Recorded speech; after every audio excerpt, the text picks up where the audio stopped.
ಈ ವಾರದ ವಾರ ಭವಿಷ್ಯ ಹೇಗಿದೆ ಎಂಬುದನ್ನು ನೋಡೋಣ ಬನ್ನಿ. ಮೇಷರಾಶಿ, ಶತ್ರುಬಾಧೆಯಿಂದ ಮುಕ್ತಿ ದೊರೆಯಲಿದೆ. ಅಗತ್ಯವಾದ ವಿಚಾರಗಳ ಕಡೆಗೆ ಮಾತ್ರ ಗಮನವಿರಲಿ. ಖರ್ಚಿನಲ್ಲಿ ಗಣನೀಯ ಪ್ರಮಾಣದಲ್ಲಿ ಇಳಿಕೆಯಾಗಲಿದೆ. ಓದಿನಲ್ಲಿ ಆಸಕ್ತಿ ಹೆಚ್ಚಾಗಲಿದೆ. ನೂತನ ಸಂಬಂಧಗಳಿಂದ ಹೆಚ್ಚು ಉಪಯೋಗ. ಸ್ನೇಹಿತರಿಗೆ ಸಹಾಯ ಮಾಡಿ ಪಂಚಮುಖಿ ಗಣೇಶನ ಆರಾಧನೆ ಮಾಡಿ. ವೃಷಭ ರಾಶಿ, ಮದುವೆ ಮೊದಲಾದ ಶುಭ ಸಂದರ್ಭಗಳಲ್ಲಿ ಹೆಚ್ಚಾಗಿ ತೊಡಗಿಕೊಳ್ಳುವಿರಿ. ಕೆಲಸ ಕಾರ್ಯಗಳಲ್ಲಿ ಒತ್ತಡ ಹೆಚ್ಚಾಗಲಿದೆ. ಆತುರದ ನಿರ್ಧಾರ ಬೇಡ. ಆರೋಗ್ಯದಲ್ಲಿ ಸುಧಾರಣೆ ಕಂಡುಬರಲಿದೆ. ತಂದೆ ತಾಯಿಗಳ ಸಲಹೆ ಪಡೆದು ಮುಂದುವರಿಯಿರಿ. ಅಂದುಕೊಂಡ ಕಾರ್ಯವನ್ನು ನಿಗದಿತ ಸಮಯದಲ್ಲಿ ಪೂರ್ಣಗೊಳಿಸುವಿರಿ. ಮಿಥುನ ರಾಶಿ, ಮನಸ್ಸಿನಲ್ಲಿ ಚಂಚಲ ಉಂಟಾಗಲಿದೆ. ಈ ವಾರ ಹತ್ತಿರದವರೊಂದಿಗೆ ಪ್ರೀತಿಯಿಂದ ವ್ಯವಹರಿಸಿ. ಆರ್ಥಿಕವಾಗಿ ಲಾಭವಾಗಲಿದೆ. ಹೊಸ ಕಾರ್ಯಗಳಿಂದ ಮಾನಸಿಕ ನೆಮ್ಮದಿ. ರಾಜಕೀಯ ಕ್ಷೇತ್ರದಲ್ಲಿ ಇರುವವರಿಗೆ ಅನಗತ್ಯ ಕಿರಿಕಿರಿ. ಮಾತಿನಿಂದ ಮೌನಕ್ಕೆ ಹೆಚ್ಚು ಒತ್ತು ನೀಡುವಿರಿ. ಓಡಾಟ ಹೆಚ್ಚಾಗಲಿದೆ. ಹೊಸ ಗೆಳೆಯರ ಪರಿಚಯವಾಗಲಿದೆ. ಕಟಕ ರಾಶಿ, ವ್ಯಾಪಾರಕ್ಕೆ ಸಂಬಂಧಿಸಿದಂತೆ ದುಡುಕು ನಿರ್ಧಾರಗಳು ಬೇಡ. ಮಕ್ಕಳ ಪ್ರೀತಿಯಿಂದ ಹೆಚ್ಚು ಸಂತೋಷ ಪಡುವಿರಿ. ಅಂದುಕೊಂಡಂತೆ ಮಹತ್ವದ ಘಟನೆಗಳು ನೆರವೇರಲಿವೆ. ಆರೋಗ್ಯದಲ್ಲಿ ಏರುಪೇರು. ಪುಣ್ಯಕ್ಷೇತ್ರಗಳಿಗೆ ಭೇಟಿ ನೀಡುವಿರಿ. ಮನೆಯ ಹೊಸ ವಸ್ತುಗಳು ಬಂದು ಸೇರಲಿವೆ. ದಾಂಪತ್ಯದಲ್ಲಿನ ವಿರಹಕ್ಕೆ ತೆರೆ ಬೀಳಲಿದೆ. ಸಿಂಹ, ಎಲ್ಲರೊಂದಿಗೂ ಅತಿಯಾದ ಸಲುಗೆ ಬೇಡ. ದೂರದ ಪ್ರಯಾಣದಿಂದ ಮನಸ್ಸಿಗೆ ನೆಮ್ಮದಿ ದೊರೆಯಲಿದೆ. ತಂದೆ ತಾಯಿ ಆರೋಗ್ಯದಲ್ಲಿ ಸುಧಾರಣೆ. ಸಿನಿಮಾ ಕ್ಷೇತ್ರದಲ್ಲಿ ಇರುವವರಿಗೆ ಒಳ್ಳೆಯ ಅವಕಾಶಗಳು ಸಿಗಲಿವೆ. ಕೆಲಸದಲ್ಲಿ ನಿರೀಕ್ಷಿತ ಪ್ರಗತಿಯಾಗಲಿದೆ. ಹಣಕಾಸಿನ ವಿಚಾರದಲ್ಲಿ ಎಚ್ಚರಿಕೆ ಅಗತ್ಯ.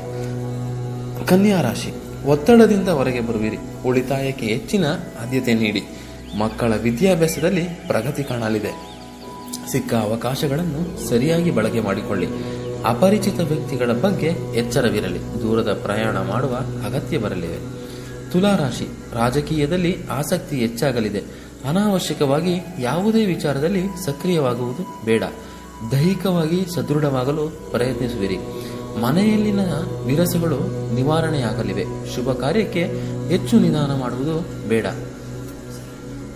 ವೃಶ್ಚಿಕ ರಾಶಿ, ಅಧಿಕಾರದ ಸ್ಥಾನದಲ್ಲಿರುವವರು ಒತ್ತಡಕ್ಕೆ ಸಿಲುಕಬೇಕಾಗುತ್ತದೆ. ಗೆಳೆಯರ ಮಾತಿಗೆ ಹೆಚ್ಚು ಬೆಲೆ ನೀಡುವಿರಿ. ಆರೋಗ್ಯದ ಕಡೆ ಗಮನವಿರಲಿ. ಬಂಧುಗಳಿಗೆ ಆರ್ಥಿಕ ಸಹಾಯ ಮಾಡುವಿರಿ.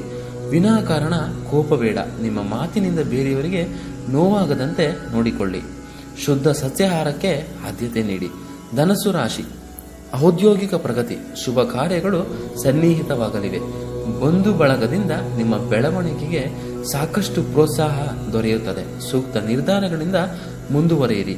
ಹೊಸ ಸ್ನೇಹಿತರಿಂದ ನಿಮಗೆ ಧನಲಾಭ ಆಗುತ್ತದೆ. ಉದ್ದಿಮೆ ಸ್ಥಾಪಿಸುವವರಿಗೆ ಇದು ಶುಭ ಕಾಲ. ಮಕರ ರಾಶಿ, ನಿಮ್ಮೆಲ್ಲ ಹಳೆಯ ಸಾಲಗಳಿಂದ ಮುಕ್ತಿ ದೊರೆಯಲಿದೆ. ಉದ್ಯೋಗಸ್ಥರಲ್ಲಿ ಆದಾಯದಲ್ಲಿ ಏರಿಕೆ. ಅನಿರೀಕ್ಷಿತ ಘಟನೆಗಳು ದೀರ್ಘಕಾಲದವರೆಗೂ ಒಳಿತು ಮಾಡಲಿವೆ. ಪೋಷಕರ ಆರೋಗ್ಯದಲ್ಲಿ ಚೇತರಿಕೆ ಕಾಣಲಿದೆ. ಖರ್ಚಿನಲ್ಲಿ ಹಿಡಿತವಿರಲಿ.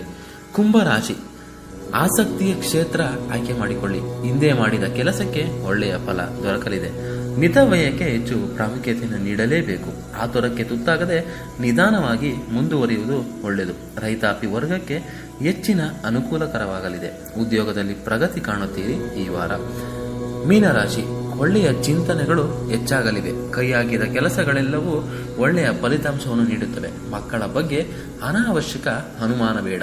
ಓದುವ ಹವ್ಯಾಸ ಹೆಚ್ಚಾಗಲಿದೆ. ಅಗತ್ಯದ ಖರ್ಚುಗಳಿಗೆ ಮಾತ್ರ ಪ್ರಾಧಾನ್ಯತೆ ನೀಡಿ. ಮಕ್ಕಳೊಂದಿಗೆ ಹೆಚ್ಚಿನ ಸಮಯ ಕಳೆಯುವಿರಿ. ಶಿವನ ದೇವಸ್ಥಾನಕ್ಕೆ ಹೋಗಿ ಬಂದರೆ ಮತ್ತಷ್ಟು ಶುಭ ಫಲವನ್ನು ಕಾಣುವಿರಿ. ಈ ವಿಡಿಯೋ ನಿಮಗೆ ಇಷ್ಟ ಆದರೆ ತಪ್ಪದೆ ದೇಗುಲ ದರ್ಶನ ಕರ್ನಾಟಕ ಚಾನಲ್ನ ಸಬ್ಸ್ಕ್ರೈಬ್ ಮಾಡಿ. ನಿಮ್ಮ ಅನಿಸಿಕೆ ಅಭಿಪ್ರಾಯ